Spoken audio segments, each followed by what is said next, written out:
السلام عليكم ورحمة الله وبركاته. الحمد لله رب العالمين ولا عدوان إلا على الظالمين وأصلي وأسلم على سيد الأنبياء والمرسلين وعلى آله وصحبه ومن تبعهم بإحسان إلى يوم الدين. اللهم لا علم لنا إلا ما علمتنا إنك أنت العليم الحكيم. اللهم انفعنا بما علمتنا إنك على كل شيء قدير. أما بعد، قال المؤلف رحمه الله عن عائشة رضي الله تعالى عنها قالت: كان رسول الله صلى الله عليه وسلم يقسم لنسائه فيعدل ويقول: اللهم هذا قسمي فيما أملك فلا تلمني فيما تملك ولا أملك. رواه أربعة وصححه ابن حبان والحاكم. সমস্ত প্রশংসা আল্লাহ রাব্বুল আলামিনের জন্য, অতঃপর দরুদ ও সালাম বর্ষিত হোক নবী মুহাম্মদ সাল্লাল্লাহু আলাইহি ওয়াসাল্লামের উপর। আল্লাহুম্মা সাল্লি আলা মুহাম্মদ ওয়া আলা আলিহি ওয়া সাহবিহি আজমাইন। আজকের যে অনুচ্ছেদ আমার যতটুকু মনে পড়ছে, স্ত্রীদের মধ্যে ভাগ বন্টন, স্ত্রীদের মধ্যে পালি স্বামীর কে কোন স্ত্রীর কাছে কতদিন থাকবেন, এই অধ্যায় আজকে শুরু। বাবুল কাসম, এটা কি গত সপ্তাহে শুরু হয়েছিল? আজকে শুরু, তাহলে ঠিক আছে। জি, বাবুল কাসম হচ্ছে আপনার একাধিক স্ত্রী রয়েছেন, আপনি কিভাবে তাদেরকে সময় দিবেন, এই অনুচ্ছেদ। এই মর্মে হাফিজ ইবনে হাজার আসকালানী রাহিমাহুল্লাহ বেশ কয়েকটি হাদিস নিয়ে এসেছেন বিভিন্ন হাদিসের গ্রন্থ থেকে। তাতে প্রথম যে হাদিসটি নিয়ে এসেছেন সে হাদিসটি বর্ণনা করেছেন আরবা, মানে কে কে? হ্যাঁ,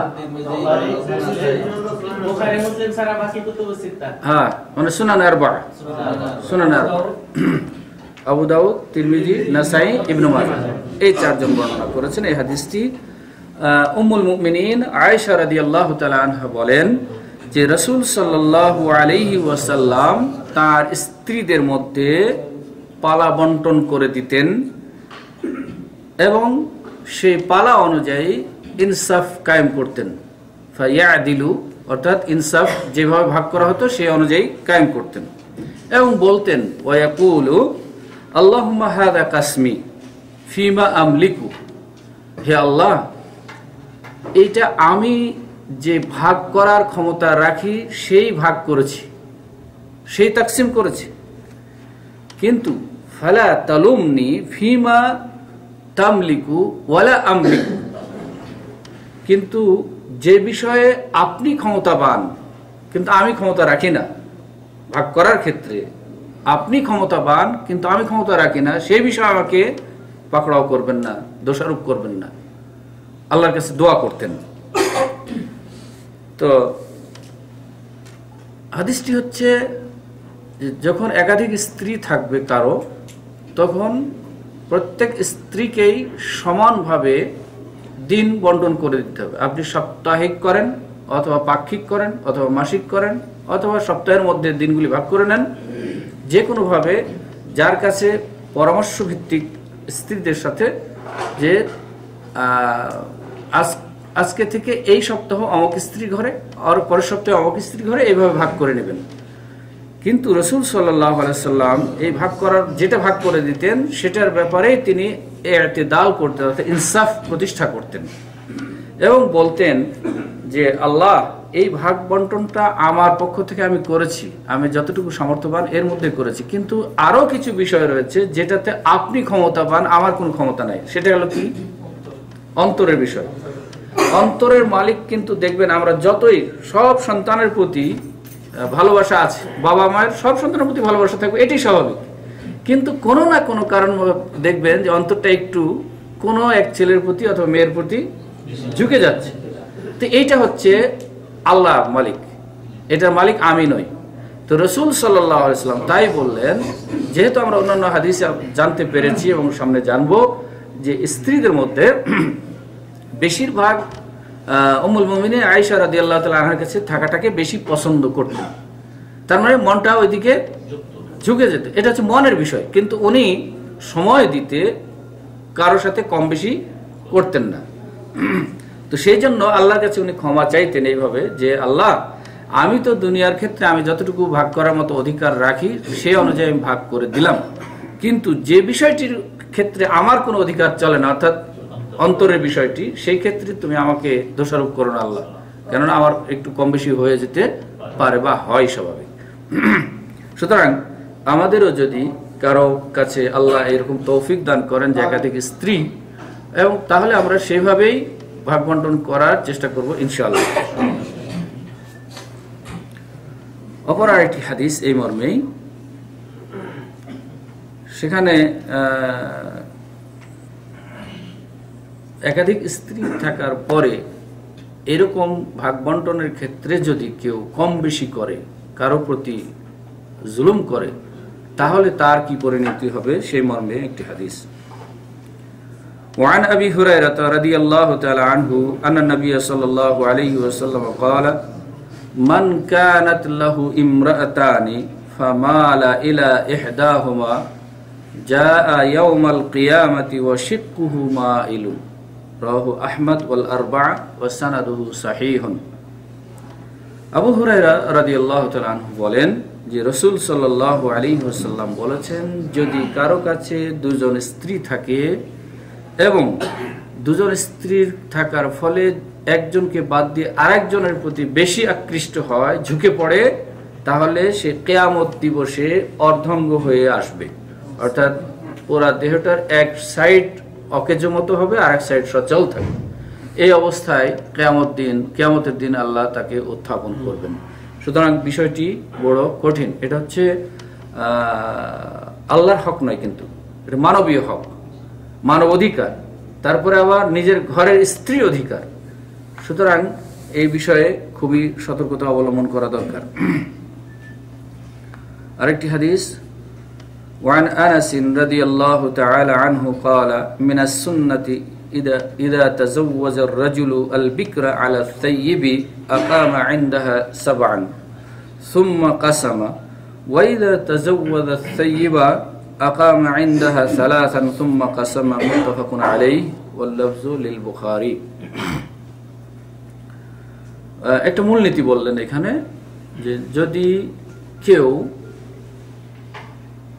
একাধিক স্ত্রী রাখতে চান, তাহলে প্রথম যে স্ত্রী আছে এবং পরবর্তী যে স্ত্রী নিয়ে আসবেন, এই দুজনের মধ্যে বন্টনের ক্ষেত্রে কি মূলনীতি অবলম্বন করা দরকার সেই কথা রাসূল সাল্লাল্লাহু আলাইহি ওয়াসাল্লাম বলেছেন। আনাস রাদিয়াল্লাহু তাআলা আনহু قال, আনাস রাদিয়াল্লাহু তাআলা আনহু বলেন যে মিনাস সুন্নাতি, সুন্নাতের নীতি হচ্ছে এই, ইদা তাজাওয়াজা রাজুলু আল বিকরা আলা সাইয়্যিবি, যদি কোনো ব্যক্তি এমন মেয়েকে বিয়ে করে যে কুমারী মেয়ে, কিন্তু তার আগে যে স্ত্রী আছে সে মেয়েটা হচ্ছে কি সাইয়্যিবা, অর্থাৎ বিবাহিতা। একটা সদ্য কুমারী মেয়েকে বিয়ে করে নিয়ে এসেছেন, অথচ আপনার আগের একটা স্ত্রী আছে যেটা আগে বিবাহিতা, অর্থাৎ আপনার সাথে বিবাহিতা অথবা অন্য কারোর সাথে বিবাহিত হয়েছিল। তো এই সময় নতুন যে স্ত্রী নিয়ে আসলেন তাকে কতদিন সময় দিবেন? এই মুহূর্তে নিয়ে আসলেন, নিয়ে আসার পরে কিভাবে সময় দিবেন? এখন বন্টন হবে পরে, কে কতদিন নিবে না নিবে, কার কাছে কোন সপ্তাহ থাকবে সেটা পরে হবে, কিন্তু বিয়ে করে নিয়ে আসার পরে এখন এই প্রথম কি হবে সেইখানে বলছেন যে আকামা ইনদাহা 7, ভাগ বন্টনের আগে তার কাছে কি করতে হবে? 7 দিন অবস্থান করতে হবে। সুম্মা কাসামা, অতঃপর ভাগ বন্টন করতে হবে।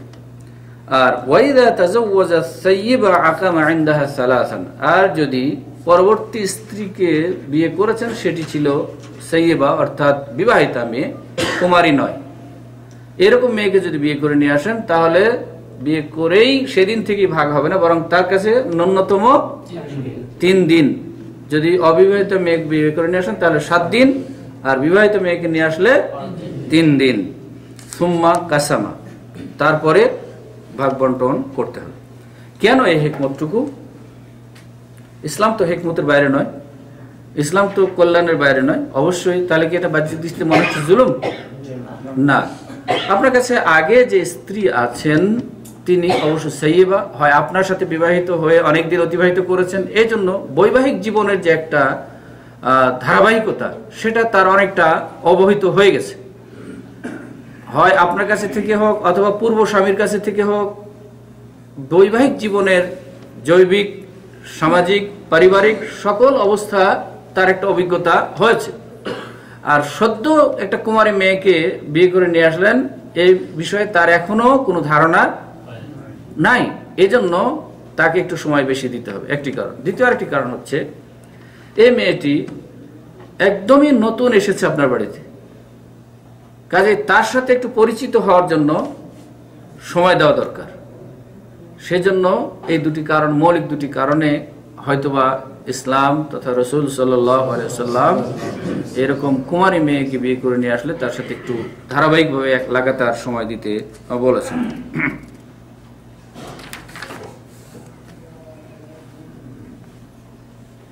আরেকটি হাদিস, وعن أم سلمة رضي الله تعالى عنها أن النبي صلى الله عليه وسلم لما تزوجها أقام عندها ثلاثا وقال إنه ليس بك على أهلك هوان إن شئت سبعت لك وإن سبعت لك سبعت لنسائي রাওয়াহু মুসলিম। উম্মু সালামা রাদিয়াল্লাহু তাআলা আনহা বলেন যে রাসূল সাল্লাল্লাহু আলাইহি ওয়াসাল্লাম যখন তাকে বিয়ে করলেন, অর্থাৎ উম্মু সালামাকে বিয়ে করলেন, তখন তার সাথে 3 দিন ছিলেন। আগে আমরা সূত্র পেলাম যদি বিবাহিতা মেয়ে হয় তাহলে তার সাথে 3 দিন, আর কুমারী হলে তার সাথে 7 দিন। তাই বললেন যে তার সাথে যখন বিয়ে করেন তখন তার কাছে প্রথম ধারাবাহিকভাবে 3 দিন সময় দিয়েছেন, এবং রাসূল সাল্লাল্লাহু আলাইহি ওয়াসাল্লাম বলেছেন ইন্নাহু লাইসা বিকি আলা আহলিকি হাওয়ানুন ইন শিইতি সাববাতু লাকি, যে তুমি যদি চাও তাহলে আমি তোমার সাথে 7 দিন সময় দেব, যদি চাও তাহলে 7 দিন সময় দেব, এতে তোমার উপরে কোনো দোষারোপ আসবে না এবং তোমার পরিবারের উপরে কোনো দোষারোপ আসবে না। অর্থাৎ তার উপরে ছেড়ে দেওয়া হলো যে তুমি যদি চাও তাহলে আমি 7 দিন থাকতে পারি, আর এই 7 দিন থাকার কারণে কেউ যে তোমাকে দোষারোপ করবে এই দোষারোপ আসবে না। আর ওয়াইন সাব্বাতু লাকি সাব্বাতু লিনিসাই, তুমি মনে রেখো যদি তোমাকে এখন 7 দিন দিই তাহলে আমার অন্য যারা স্ত্রী আছে তাদেরকেও 7 দিন দেব, তার মানে সমান করে। তাহলে বোঝা যাচ্ছে উম্মু সালামা রাদিয়াল্লাহু তাআলা আনহা কুমারী ছিলেন না সাইয়্যিবা ছিলেন? সাইয়্যিবা ছিলেন। وعن عائشة رضي الله تعالى عنها أن سودة بنت زمعة رضي الله تعالى عنها وهبت يومها لعائشة وكان النبي صلى الله عليه وسلم يقسم لعائشة يومها ويوم سودة متفق عليه। সৌদা বিনতি জামআ রাদিয়াল্লাহু তাআলা আনহা তার যে পালি, তার যে দিনটি ভাগে পড়তো সেই দিন কাকে দান করতেন? আয়েশা রাদিয়াল্লাহু তাআলা আনহা। দেখেন, পরস্পর হিংসা বিদ্বেষ তাদের মধ্যেও ছিল, এটা নারীয় স্বভাব। আমরা আগে বলেছি যে নবীদের স্ত্রীদের ব্যাপার নিয়ে আমাদের কোনো সমালোচনা নাই, কিন্তু যেটা শিক্ষার জন্য আমাদের কাছে এসেছে যে তারাও একে অপরের কিন্তু কি করেছেন, একটু হিংসা করেছেন, স্বাভাবিক। তো সৌদা বিনতে জামআ রাদিয়াল্লাহু তাআলা আনহা বুঝতে পেরেছেন যে রাসূল সাল্লাল্লাহু আলাইহি সাল্লাম বেশি আয়েশা রাদিয়াল্লাহু তাআলা আনহার কাছে থাকাটাকে পছন্দ করেন, আর স্বামীর পছন্দকে তিনি প্রাধান্য দিয়ে নিজের ত্যাগ করেছেন, এটা মহৎ গুণ। তো তাই বলছেন যে ওয়াহাবাত ইয়াউমাহা লি আয়েশা, যেই দিন তার বাড়ি ছিল সেই দিনটিকে আয়েশা রাদিয়াল্লাহু তাআলা আনহার জন্য তিনি হেবা করে দিয়েছিলেন।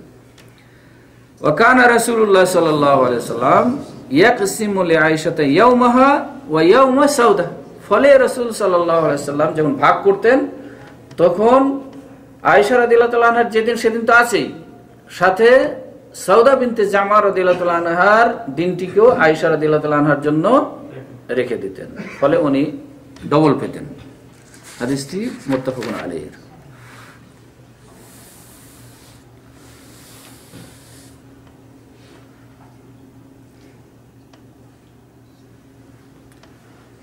এই আরেকটি হাদিস, হুসনু মুআশারাতিল আজওয়াজ, স্বামী স্ত্রীর সাথে পারস্পরিক সদাচরণ কিরকম হবে, এই একটি হাদিস।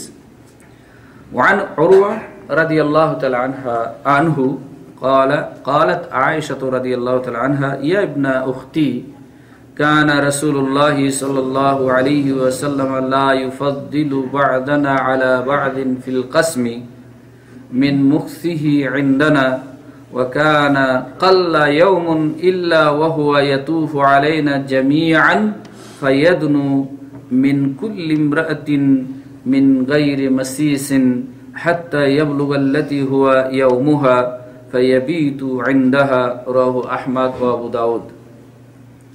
উরওয়া ইবনে যুবাইর রাদিয়াল্লাহু তাআলা আনহু বলেন যে রাসূল আয়েশা রাদিয়াল্লাহু তাআলা আনহা বলেছেন, কি বলেছেন তাকে খেতাব করে বলছেন, উরওয়া রাদিয়াল্লাহু তাআলা আনহুকে বলছেন, ইয়া ইবনা উখতি, এ আমার বোনের ছেলে, অর্থাৎ ভাগ্নে, একটু আদর করে বলেছেন। বোনের ছেলে হচ্ছে আবু বকর রাদিয়াল্লাহু তাআলা আনহুর আরেকটি মেয়ে ছিলেন, তার নাম ছিল আসমা বিনতে আবু বকর রাদিয়াল্লাহু তাআলা আনহু, তার ছেলে হচ্ছে উরওয়া। এই উরওয়া রাদিয়াল্লাহু তাআলা আনহুকে আয়েশা রাদিয়াল্লাহু তাআলা আনহা বলছেন যে ইয়া ইবনা উখতি, এ আমার বোনের ছেলে, অর্থাৎ ভাগ্নে, তুমি কি জানো যে রাসূল সাল্লাল্লাহু আলাইহি ওয়াসাল্লাম কি করতেন ব্যবহারের ক্ষেত্রে আমাদের সাথে? এখন বলছেন কানা রাসূলুল্লাহ সাল্লাল্লাহু আলাইহি ওয়াসাল্লাম লা ইউফাদ্দিলু বা'দানা আলা বা'দিন ফিল কসমি মিন মুকসিহি ইনদানা, তিনি রাসূল সাল্লাল্লাহু আলাইহি ওয়াসাল্লাম আমাদের ক্ষেত্রে ভাগ বন্টনের সময় কার কাছে কতক্ষণ অবস্থান করবে এই ক্ষেত্রে রাসূল সাল্লাল্লাহু আলাইহি ওয়াসাল্লাম কাউকে ছাড়া কাউকে প্রাধান্য দিতেন না, অর্থাৎ সবাইকে সমানভাবে দিতেন। ওয়া কানা কাল্লা ইয়াউমুন ইল্লা ওয়া হুয়া ইয়াতুফু আলাইনা জামিআন ফায়াদনু মিন কুল্লি ইমরাআতিন, এরকম দিন খুব কমই গেছে যে তিনি আমাদের কাছে আসেন নাই, এরকম দিন খুব কমই গেছে যে তিনি আমাদের কাছে আসেন নাই, আমাদের সকলের কাছে এসেছেন এবং নিকটবর্তী হয়েছেন প্রত্যেক স্ত্রীর কাছে, তবে জনমিলন করেননি, শুধু সেই দিনে যার পালা ছিল তার ঘরে গিয়ে রাত কাটিয়েছেন। কিন্তু কি করতেন, অন্য বর্ণনা আসছে যে আসর পড়ে যেতেন, প্রায় সব ঘরে, একাধিক স্ত্রীর ঘরে খোঁজ খবর নিতে যেতেন, কাছে যেতেন, গল্প সল্প করতেন, অন্য সব ধরনের খোঁজ খবর নিতেন, সব ঘরে গিয়ে গিয়ে খোঁজ খবর নিয়ে তারপরে যার ঘরে পালা ছিল সেই ঘরে গিয়ে তিনি অবস্থান করতেন।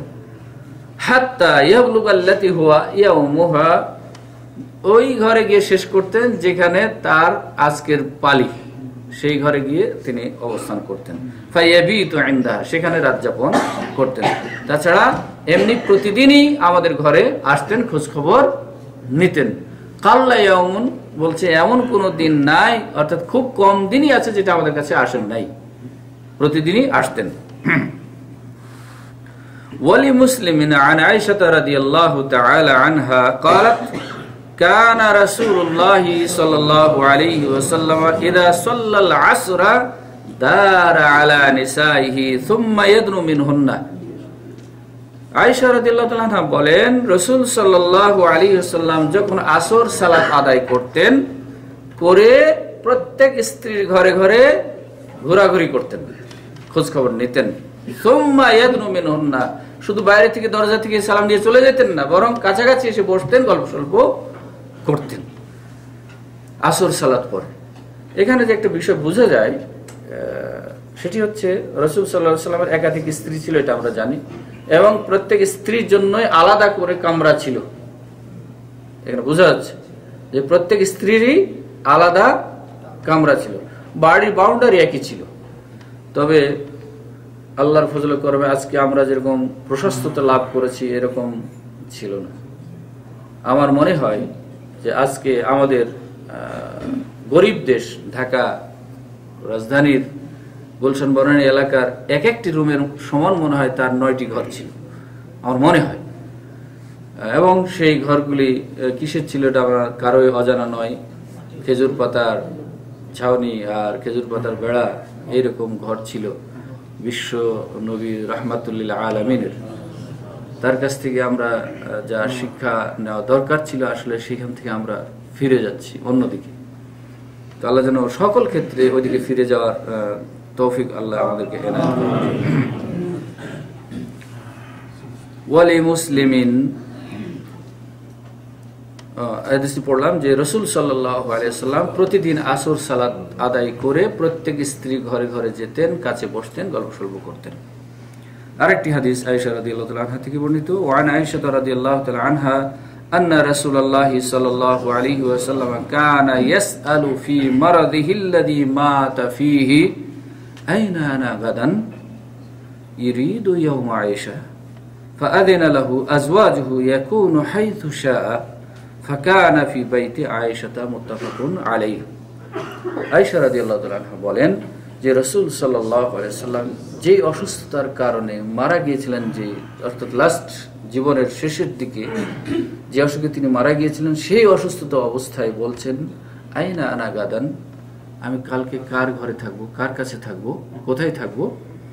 তারা বুঝতে পারলেন সবাই যে আয়েশা রাদিয়াল্লাহু তাআলা আনহাকে একটু পছন্দ করেন, হয়তো তার কাছেই থাকতে চাচ্ছেন। তারা বললেন ইউরিদু ইয়াউমা আয়েশাতা, অর্থাৎ তিনি চাচ্ছিলেন আয়েশা রাদিয়াল্লাহু তাআলা আনহার কথাটা, আয়েশা রাদিয়াল্লাহু তাআলা আনহার দিন যেন কালকে আমার হয়, এটা চাচ্ছিলেন।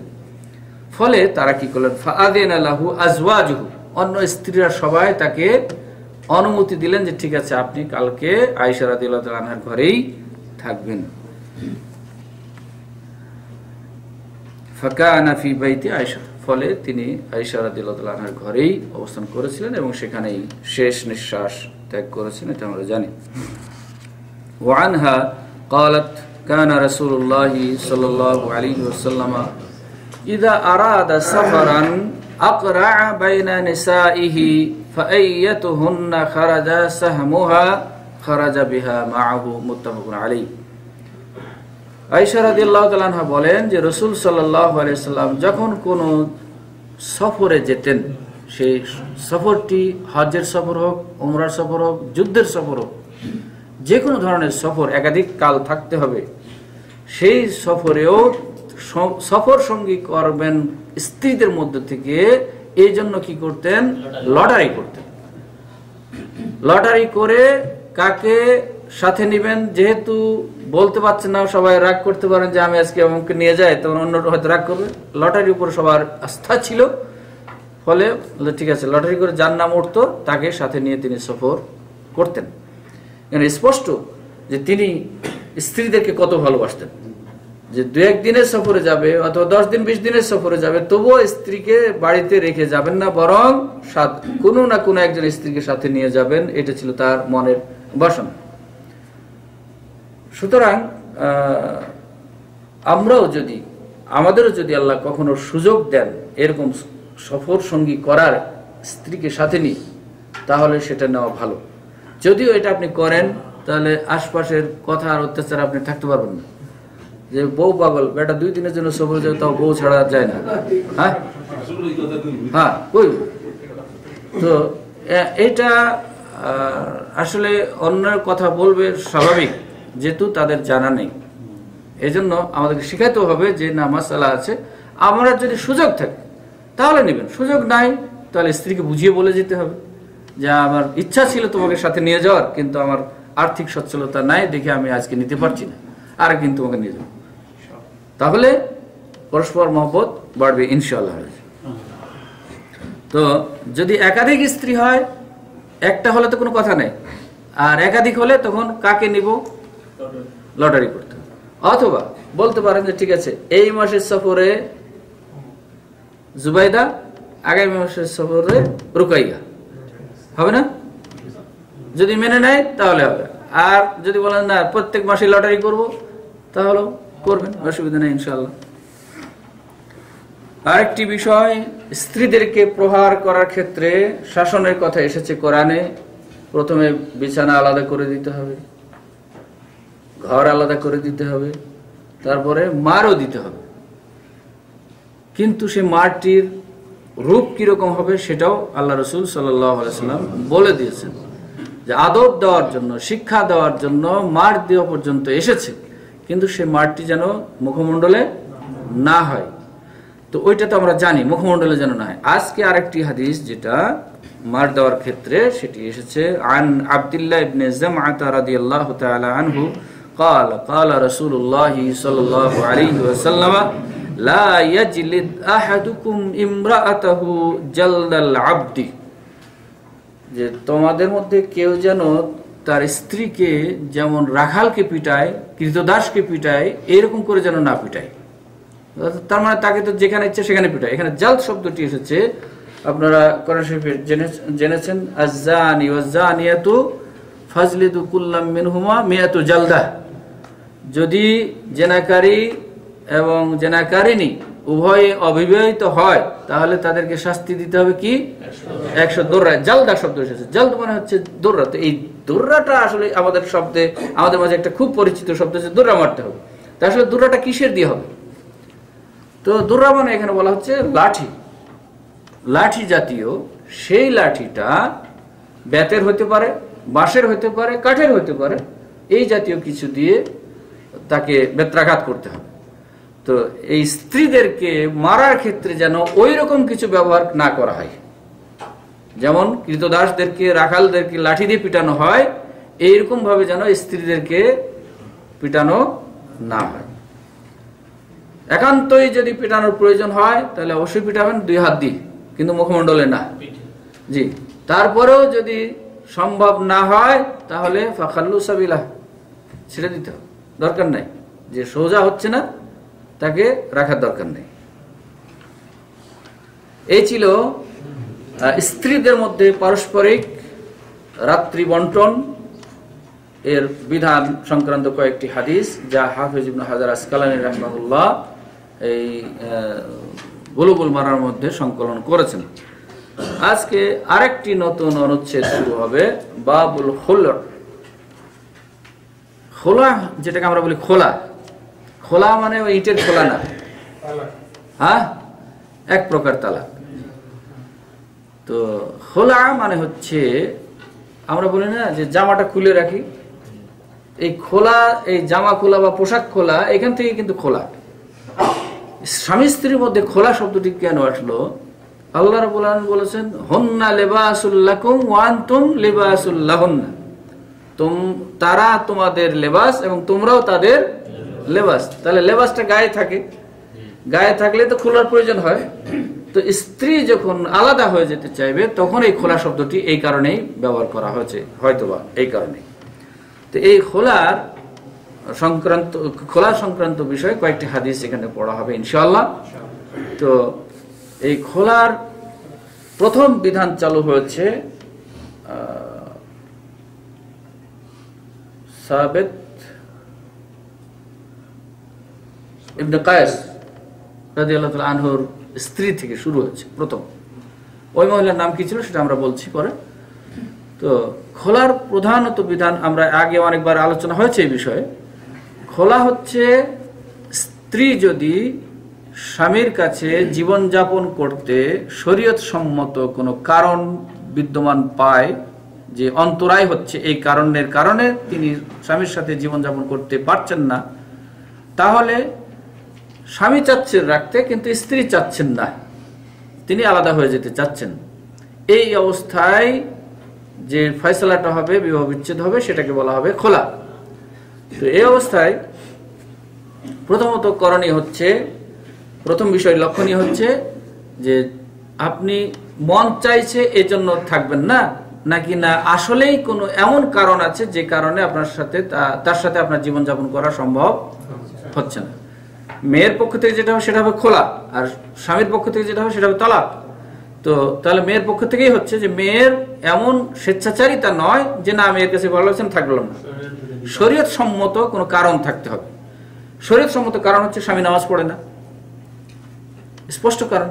স্বামী মদখোর, গাঁজাখোর, স্পষ্ট কারণ। অথবা চেহারা সুরত আপনার পছন্দ হয়নি, ভালো লাগেনি, সেখানেও সুযোগ আছে। এবং এই ঘটনাটি ঘটেছিল এইখান থেকেই। তো এইরকম পরিবেশ যদি হয় তাহলে ইচ্ছা হলো আর আমি গিয়েই বলে দিলাম যে তোমার কাছে তালাক লেটার পাঠিয়ে দিলাম, খোলা লেটার, সেটাও নয়। তাহলে কি করতে হবে? বিধান হচ্ছে এলাকার প্রতিনিধির কাছে যেতে হবে, যা ওই মহিলা রাসূল সাল্লাল্লাহু আলাইহি সাল্লামের কাছে গিয়েছিলেন। এখন তো আমাদের কাছে রাসূল নাই, তাহলে কি করতে হবে?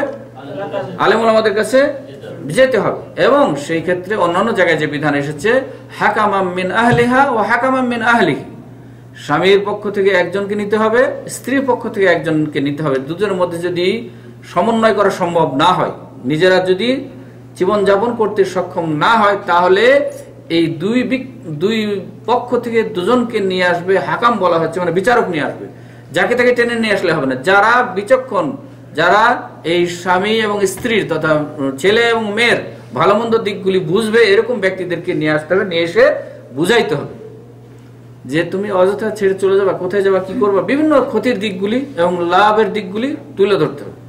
তারপরে যদি না হয় তখন ওই বিচারকগণ ফয়সালা করে দেবেন যে ঠিক আছে তুমি চলে যেতে পারো। এই চলে যেতে পারো তখন কি কাজ?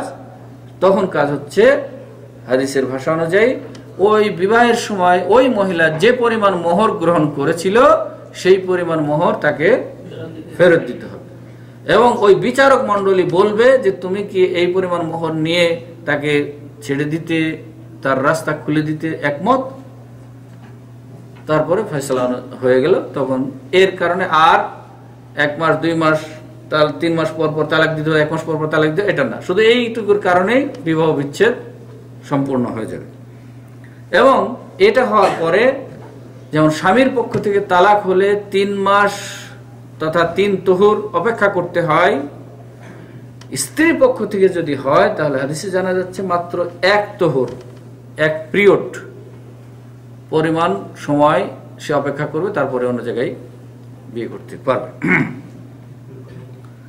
তো এখানে হাদিস আমরা পড়ি, 2-1টি দেখা যাক। وعن ابن عباس رضي الله تعالى عنهما أن امرأة ثابت بن قيس رضي الله تعالى عنه أتت النبي صلى الله عليه وسلم فقالت يا رسول الله ثابت بن قيس ما أعيب عليه في خلق ولا دين ولكني أكره الكفر في الإسلام فقال رسول الله صلى الله عليه وسلم أتردين عليه حديقته فقالت نعم فقال رسول الله صلى الله عليه وسلم أقبل الحديقة وطلقها تطليقة رواه البخاري। ইবনে আব্বাস রাদিয়াল্লাহু তাআলা আনহু বলেন যে সাবিত ইবনে কায়েস রাদিয়াল্লাহু তাআলা আনহুর স্ত্রী একদা রাসূল সাল্লাল্লাহু আলাইহি ওয়াসাল্লামের কাছে এসে বললেন যে হে আল্লাহর রাসূল, আমার স্বামী সাবিত ইবনে কায়েস, তার ব্যাপারে, তার চরিত্র এবং দ্বীনের ব্যাপারে আমার কোনো অভিযোগ নাই। অর্থাৎ চরিত্রের দিক থেকে অনেক ভালো এবং ধর্মের দিক থেকে, দ্বীনের দিক থেকেও অনেক ভালো, এই ব্যাপারে আমার কোনো অভিযোগ নেই। কিন্তু ওয়ালাকিন্নী আকরাহুল কুফরা ফিল ইসলাম, আমি ইসলামে বিদ্যমান থাকা সত্ত্বেও কুফরি করব, এইটা আমি আশঙ্কা করছি, ভয় পাচ্ছি, এই জন্য আমি তার সাথে থাকতে চাই না। তো কি উদ্দেশ্য কি? অন্য বর্ণনা থেকে প্রমাণিত হয়েছে যে কি বিষয়ে তিনি আশঙ্কা করছিলেন, কি বিষয়টি খারাপ মনে করছিলেন যে ইসলামে থেকেও সে কুফরি করবে। তো বলা হচ্ছে, অন্যান্য হাদিসে এসেছে জবাব হিসেবে যে সাবিত ইবনে কায়েস রাদিয়াল্লাহু তাআলা আনহু একটু বেটে সাইজের ছিলেন, কদাকার কুৎসিত ছিলেন, কালো ছিলেন, এই জন্য তার পছন্দ হয়নি। এবং একটা হাদিসে এসেছে তার স্ত্রী বলছেন যে প্রথম রাত্রেই আমি যদি ইসলামের ভয় না করতাম তাহলে আমি তার মুখে থুতু দিতাম। আমার প্রথমেই যদি আল্লাহর ভয় না থাকতো আমার মধ্যে, তাহলে আমি এই কুৎসিত চেহারা দেখে আমি মুখে তার থুতু দিয়ে দিতাম, কিন্তু আমি দেই নাই।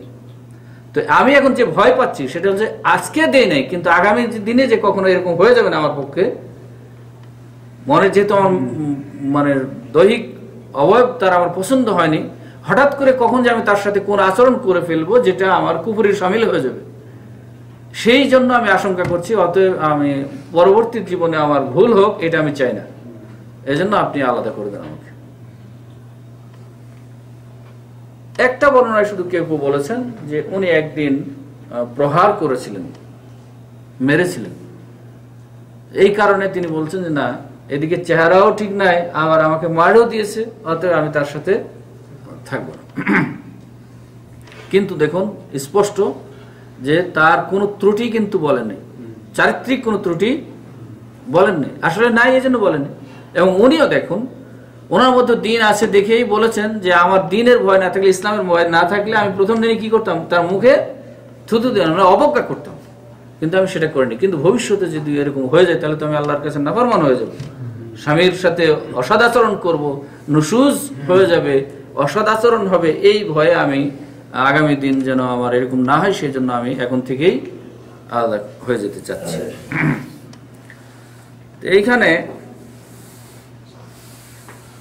কয়েকটি বিষয়, একটি হচ্ছে এরপরে ছিল কি, রাসূল সাল্লাল্লাহু আলাইহি ওয়াসাল্লাম তাকে জিজ্ঞেস করলেন যে আতুরাদ্দিন আলাইহি হাদিকাতাহু, ওই সাবিত ইবনে কায়েস যে তোমাকে মোহর হিসাবে যে বাগানটি দিয়েছে সেটা কি তুমি ফেরত দিবা? বলে হ্যাঁ। তখন তিনি সাবিত ইবনে কায়েসকে ডাকালেন, ডাকিয়ে বললেন যে তুমি ওই হাদিকাটা, বাগানটা ফেরত নিয়ে তাকে তালাক দিয়ে দাও। তিনি তাই করেছিলেন, রাসূল সাল্লাল্লাহু আলাইহি ওয়াসাল্লামের ফয়সালা মেনে নিয়েছিলেন। উনিও চিন্তা করে দেখলেন যে বউ ছাড়াছাড়ি এটা তো একটা খুব স্বাভাবিক বিষয় নয়, কিন্তু তারপরও চিন্তা করে দেখলেন যে যে মহিলা থাকতে চাচ্ছে না এবং রাসূল সাল্লাল্লাহু আলাইহি ওয়াসাল্লাম তথা বিচারক পর্যন্ত এসেছে, সেখানে আর জোর করা ঠিক নয়, যার ফলে তিনি আল্লাহ রাসূল সাল্লাল্লাহু আলাইহি ওয়াসাল্লামের ফয়সালা মেনে নিলেন। এই মহিলার নাম কি ছিল এই ব্যাপারে লেখকদের মধ্যে একাধিক মতামত এসেছে। কেউ বলেছেন তার নাম ছিল হাবিবা বিনতে সাহল। এই সাবিত ইবনে কায়েস রাদিয়াল্লাহু আনহুর স্ত্রী, যে স্ত্রী এই ঘটনাটা ঘটলো, যে মহিলা, তার নাম ছিল হাবিবা বিনতে সাহল। কেউ বলেছেন হাবিবা বিনতে সাহল, কেউ বলেছেন তার নাম ছিল জামিলা, কেউ বলেছেন তার নাম ছিল মারিয়াম। কিন্তু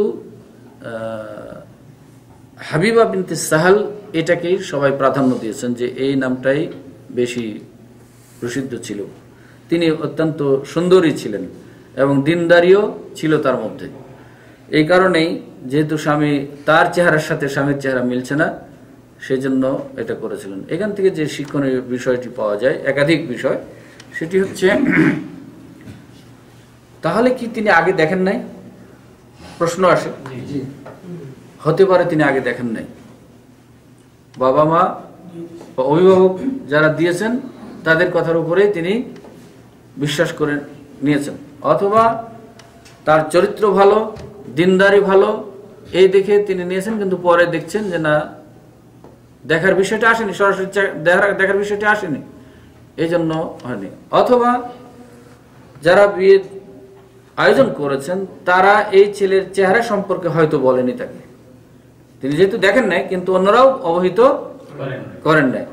এই জন্য অন্যান্য আগের হাদিসগুলিতে আমরা যেটা পড়েছি যে মেয়েকে ছেলে সম্পর্কে অবহিত করতে হবে, তার কাছে অনুমতি নিতে হবে। সুতরাং ইসলাম আসলে বিচ্ছেদ হোক এটা চায় না, ইসলাম চায় আসলে কাছাকাছি রাখতে। তো যদি এখানে এই ব্যবস্থাটা করা হতো তাহলে হয়তোবা এরকম হতো না, আরেকটি হচ্ছে এই যে খোলার মাধ্যমে এটা কি আসলে তালাক নাকি বিবাহ ফস্ক, বাতিল হয়ে যাওয়া? তালাক হলে কেউ বলছেন যে এটা তালাক নয়, তালাক হলে ওই 3 পিরিয়ডে দিতে হতো এবং 3 পিরিয়ড অপেক্ষা করতে হতো। যেহেতু এটা হচ্ছে না, ডাইরেক্ট বিচ্ছিন্ন হয়ে যাচ্ছে, সুতরাং এটা ফিসকুন নিকাহ বলা হচ্ছে, এটা বিবাহ বিচ্ছেদ। তার মানে এটা বলছে আসলে বিয়েই হচ্ছে না, টিকে থাকছে না, এই মত কেউ কেউ বলেছেন। আরেকটা হচ্ছে যে এই কাজটা যে করলেন উনি, হাবিবা বিনতে সাহল, উনি যে এই কাজটি করলেন, এই কাজটি কি আসলে নুশুজ হলো কিনা, স্বামীর প্রতি অসৎ আচরণ প্রদর্শন করা হলো কিনা, এটা নিয়ে দ্বিমত এসেছে। কেউ বলছেন না, যেহেতু কোরআন শরীফে বলা হয়েছে ওয়াইন খিফতুম আল্লাহ ইউকিমা হুদুদাল্লাহ, যদি আল্লাহর বিধান মেনে চলা সম্ভব না হয় অথবা যদি বিচ্ছিন্ন হওয়ার অসৎ চরিত্র অসৎ আচরণ প্রকাশ হওয়ার সম্ভাবনা থাকে, তাহলে যা হাদিয়ে দিয়েছিল ফিমাফতাদাত বিহি, যে ফিদিয়া দিয়েছিল অর্থাৎ মোহর দিয়েছিল, সেটা দিয়ে আলাদা হয়ে যাবে। সুতরাং এটা তার প্রতি নুশুজ নয় তথা অসদাচরণ নয়, বরং এটার অধিকারী ছিল কোরআন এবং হাদিসের আলোকে। কেউ কেউ বলেছেন না, এটা আসলেই অসদাচরণ হচ্ছে। তারা বলেছেন, তাদের কথা যুক্তি একদিক থেকে হতে পারে আমি মনে করি, যদি তাকে অবহিত করা হতো আগে, যদি তাকে অবহিত করা হতো অথবা তাকে বলা হতো বা তাকে দেখানোর সুযোগ দেওয়া হতো, তাহলে হয়তো এই অসদাচরণের সময় পর্যায়ে যেত। কিন্তু এটা এখন আসলে অসদাচরণ বলা যাচ্ছে না।